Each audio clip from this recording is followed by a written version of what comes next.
E aí, meus amigos, tudo bem? Vou fazer um vídeo hoje falando sobre potenciômetro, tá? Vou mostrar algumas diferenças, algumas curiosidades aí, qualidade, diferença de qualidade e algumas características, né, de diferentes modelos de potenciômetro. Eu peguei aqui 3 exemplos, ó. Esse mais simplesão de todos, aqueles que vendem em casa de eletrônica, aí agora sim, aqueles que vendem em casa de eletrônica, né? Todo lugar tem. O Alpha, esse aqui não tem marca, tá? Esse aqui pode ser qualquer marca, Xing Ling. O Alpha, às vezes dá pra ver escrito Alpha aqui atrás, não dá pra ver. Aí, ó. E o CTS. Olha que bonitinho que ele é. 3 modelos, tá? Qual que é a diferença dos três? A primeira coisa é a durabilidade, tá? Esse aqui, chinesinho, o material de fabricação dele, a matéria-prima dele é muito simples, muito fraca. Então, o eixo dele é porcaria, muitas vezes às vezes você vai abrir um pouquinho ele, ou ele quebra fácil, né? A parte interna dele, dentro dele ele tem uma rodelinha de plástico com uns araminhos que passa em cima da trilha, né? E o plastiquinho também é bem zoado, né? A panelinha dele aqui de trás, né? E as perninhas dele. Tudo nele é mais simples. Até a espessura da plaquinha dele aqui é mais simples. Então o que vai acontecer? Você vai pôr na sua guitarra. Primeiro que não é indicado. Primeira coisa. Você vai pôr na sua guitarra. Ele vai quebrar logo. Ele vai começar a dar problema. Dar chiado rápido, né? E é isso. O Alpha. O Alpha é bom. O Alpha é legal. Tem outras marcas que são parecidas por aí. São boas também. Tem o da Dolphin. Eu não sei quem que fabrica o potenciômetro da Dolphin. Mas ele é bom. É legalzinho. O da Spirit também, se eu não me engano, é bom também. O Alpha, ele é mediano, assim, mas é marca, né? Geralmente as Ibanez caras vêm com esse potenciômetro, é um potenciômetro bom, né? Vai ter uma durabilidade boa, matéria-prima já é melhor, a espessura da plaquinha dele aqui é melhor. Deixa eu pegar aqui para apontar aqui. A espessura dessa plaquinha aqui, ó, né? Tipo uma placa de circuito, ela é mais parruda, ela aguenta mais, né? A parte onde prende os fios, né? Da guitarra também. A panelinha dele também é mais bonitinha, tem um acabamento mais legal. Quando o cara abrir a guitarra, ele vai ver lá que tem um potenciômetro escrito alguma coisa interessante de marca, ele pode pesquisar, né? E ver que é uma coisa boa, né? E depois o CTS. O CTS é o que vem na Fender, é o que vem na Gibson, é o que vem. Várias marcas usam esse daqui. Qualquer marca que for americana, quase toda marca americana, e, né, vai usar esse tipo de potenciômetro. É coisa boa mesmo. O eixo dele é de latão, se eu não me engano, né? A porca é maior, é mais parruda. Ele tem uma base. Caramba, difícil aqui, hein? Ele tem uma base e o pescocinho dele aqui, né? Estão separados. Até a panelinha dele é mais grossa, né? E as perninhas também, onde você solda, tudo nele é mais resistente. Então ele vai durar mais, né? É para durar mais, né? Do que o Alpha e do que os potenciômetros chineses. Por dentro eles são todos iguais, é tudo a mesma coisa, tudo parecido. A questão é a durabilidade e a matéria-prima com que ele é feito, né? Eu vou tentar abrir um aqui para tentar mostrar na câmera. Pera aí. Ó, eu consegui abrir aqui o chinesinho, né? Que pode quebrar. Aqui é a panelinha dele, ó. Eu tirei fora a panelinha. Tá vendo? E olha que interessante. Por dentro, todos eles têm a mesma coisa. 3 perninhas. Essa basezinha de plástico aqui. E a plaquinha. Eu vou tirar a base de plástico para vocês verem. Pera aí. Ó. por dentro é isso aqui, ó. Um potenciômetro por dentro. A qualidade da câmera tá top. Mas olha só, ele tem o eixo rotativo, né? E a plaquinha. Em cima dessa plaquinha, ele tá aqui, ó. Tá aqui. Achei. Ele tem essa rodelinha com esses ferrinhos aqui, ó. Esses dois ferrinhos. E esses ferrinhos eles passam por cima dessa parte preta.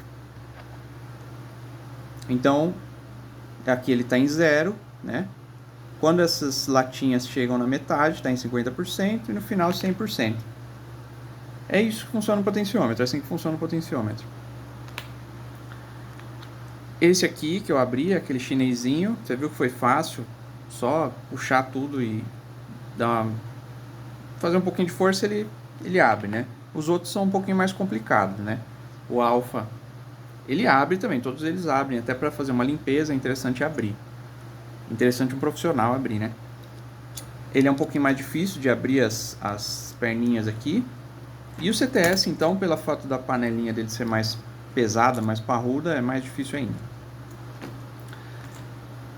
Primeira coisa é isso, qualidade do potenciômetro. Se você for pôr um potenciômetro na sua guitarra, se for uma guitarra que você não vai tocar, né, tanto faz, você põe um potenciômetro mais barato. Se for uma guitarra que você vai usar num estúdio, já fazer show, alguma coisa, põe o alfa. O alfa é legal, ó. Não é caro e funciona bem. E se for uma guitarra que você quer, além disso, dar mais valor para ela, CTS. As guitarras que eu fabrico, quase todas elas, eu coloco potenciômetro CTS. Dependendo da guitarra, eu coloco alfa, dependendo do instrumento, eu coloco alfa. Por uma questão de disponibilidade, às vezes, não tem na hora no mercado, e eu não tenho estoque, às vezes, e eu preciso terminar logo, aviso pro cliente, ó, fazer assim e tal, qualquer coisa a gente vê o que faz, faço um pouco mais barato, ou às vezes, dependendo do modelo de potenciômetro, não tem da CTS. Então, alguns modelos push-pull, aqueles com 6 terminais, né, que é para splitar o captador e tudo mais, não existe. Até existe, mas não acha no Brasil da CTS. Aí tem que ser o alfa mesmo. Eu já vi Gibson que vem com alfa, tá? Tem Gibson, aquela Gibson Robot, que é uma azul, que ela afina sozinha e tal. Ela tem um push-pull que é da alfa, se eu não me engano. Eu não lembro se é um push-pull ou um push-push, aquele que você aperta também, mas é da alfa. Então, tipo assim, se a Gibson usou, eu vou confiar, é coisa boa mesmo, né? Se a Ibanez usa, se várias marcas usam, né? Alfa também é bom. Por que tem tanta diferença de potenciômetro? Ou por que tem a diferença de potenciômetro de linear e logarítmico, né? Isso é importante também. Aqui eu não sei qual que é qual, aqui tá tudo uma bagunça, mas o linear, o que acontece? A curva dele é linear, né? O próprio nome já diz. Então, se você colocar ele na metade, se você está lá no zero, zerou o volume, colocou na metade, 50%. Então, ele está na metade do que ele tem que entregar. Final, 100%. Esse é o linear.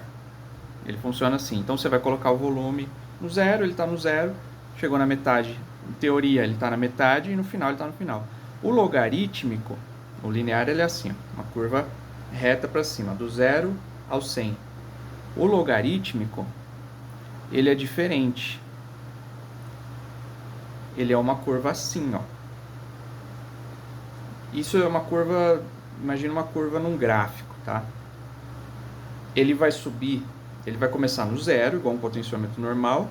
Quando tiver aqui, ele não vai estar no 50. Ele pode estar no 28, né? Aqui em cima ele já vai estar ele não vai estar em 75, ele vai estar em 90 já, de repente. E no final 100, né? Mais ou menos isso, né? E tem o logarítmico reverso também, que a curva dele é assim.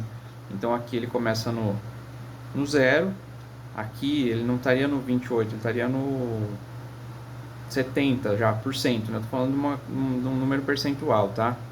Ele já estaria no 70, aqui no 90 e aqui no 100, né? Pode ser o contrário também, não lembro de cabeça. Por que serve o logarítmico? O nosso ouvido, ele entende melhor a curva logarítmica do que a curva linear. Para o nosso ouvido, a curva linear é como se o volume tivesse no 0, lá baixou o volume no 0, tá lá, 0. Você colocar na metade, para o nosso ouvido, é como se ele não tivesse na metade. Ele vai estar, por exemplo, menos da metade. Ele vai estar tipo 30% para o nosso ouvido. E no 100 é 100, né? Não tem jeito. É como se ele aumentasse de uma vez de uma parte, de uma certa parte, a partir de 50%, é como se ele já aumentasse tudo de uma vez, o linear. O logarítmico não. O nosso ouvido entende melhor a curva logarítmica de volume. Então, ele funciona melhor para esse caso. Ele vai dar a impressão que na metade está metade do volume. Ele vai dar a impressão, quando você colocar no 50%, vai parecer que ele está na metade do volume. É isso. O logarítmico e o logarítmico reverso é o reverso, né? E essa é a diferença do A e do B, né? Do logarítmico e do linear. Algumas marcas têm diferença de A para B. Então, algumas marcas o A é logarítmico e o B é linear. E algumas marcas o B é logarítmico e o A é linear. Não lembro qual agora de cabeça, mas tem essa diferença. O ideal é você ver a especificação. Quando você for comprar, você vê lá por ser logarítmico ou linear. Esquece A e B. E tem o L também, que é o logarítmico reverso, né? Mas aí acho que você não vai usar na sua guitarra, a não ser que você for canhoto.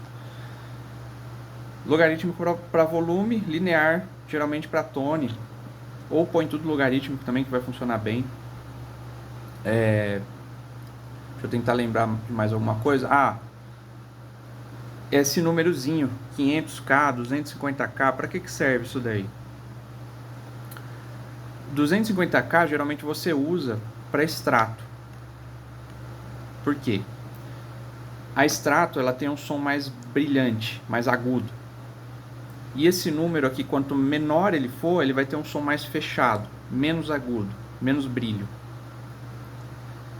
Se você colocar um 100k, por exemplo, vai ficar mais fechado ainda o som. Ele vai ter, a altura vai ser a mesma, mas o brilho, o agudo, vai ser menor, né? E por que se usa o 250k na extrato? Porque se você colocar um de 500, ele vai ficar muito estridente. Se você colocar o de 250k, ele vai ficar bom. Por isso. Na Les Paul, você usa de 500k. Por quê? Se você colocar um 250k na Les Paul, ele vai ficar muito fechado o som. Ele vai ficar mais grave. Não grave de mais grave mesmo. Ele vai ficar menos agudo, né? E o captador humbucker, ele já tem menos agudo dele mesmo ele já tem menos agudo, né? Você colocando um de 500k seria para você compensar essa falta de agudo que o humbucker, né, o captador duplo, ele tem menos, né? Você compensa com um potenciômetro de 500k. Se eu colocar um de valor maior ainda, se eu colocar um de 1M, né, que seria o dobro desse aqui, aí talvez fique muito estridente também, né? Mas é questão de testar. Você pode pôr, de repente fica bom, né? Dependendo da sua guitarra, dependendo do seu estilo de tocar, também pode ser que fique bom. Acontece que isso aqui já é uma coisa meio que padronizada, né? Então, por exemplo, os amplificadores meio que já são feitos para questão de timbre, né? De timbragem de amplificador, que dentro do amplificador tem vários potenciômetros, cada um de um valor também. Mas a questão de timbragem meio que já é feito para você usar o que está no mercado, entendeu? Então, se você colocar, às vezes, um de 500k numa extrato, ele vai ficar muito estridente, mas às vezes é o som que você está procurando também, né? Então, vai saber. E vice-versa, né? Às vezes você quer pôr um de 100K também na Strato para ficar mais fechado, né? Ou às vezes você quer pôr um de 100K numa Les Paul para ficar super fechado o som, né? E tem os menores ainda de 25K e 50K. Esses daí geralmente são usados para contrabaixo ativo, guitarra ativa, circuitos ativos, né? Por quê? Os circuitos ativos, eles têm uma pré-amplificação, por isso que eles são ativos. É como se eles tivessem um circuitinho ali que dá um punch no som. Ele tem uma pré-amplificação eletrônica dentro, né? Você usa um potenciômetro de menor valor, valor ohmnico, né? 25K, 50K, porque essa pré-amplificação vai ter uma saída muito alta, né? Às vezes até um ganho muito alto. E aí você diminui o valor do potenciômetro para ele se equiparar a um potenciômetro tradicional de 500, de 250K, né? Então, se você às vezes colocar um potenciômetro de 500K numa guitarra com captador ativo, ou num baixo que tem um circuito, um captador ativo, pode ser que ele fique muito alto, muito ganho, né? E aí o seu amplificador vai entender aquilo como uma distorção, como uma saturação, e aí não vai ser legal. É isso, potenciômetro. É isso que acho que é o básico de se saber de potenciômetro e tá falado nesse vídeo. Qualquer dúvida, qualquer coisa que vocês quiserem saber também, deixa um comentário aí, dá like no canal, no vídeo, compartilha o vídeo, se inscreve no canal e talvez no próximo vídeo falando de capacitor, talvez, né? Acho que é interessante. Beleza? Valeu, obrigado.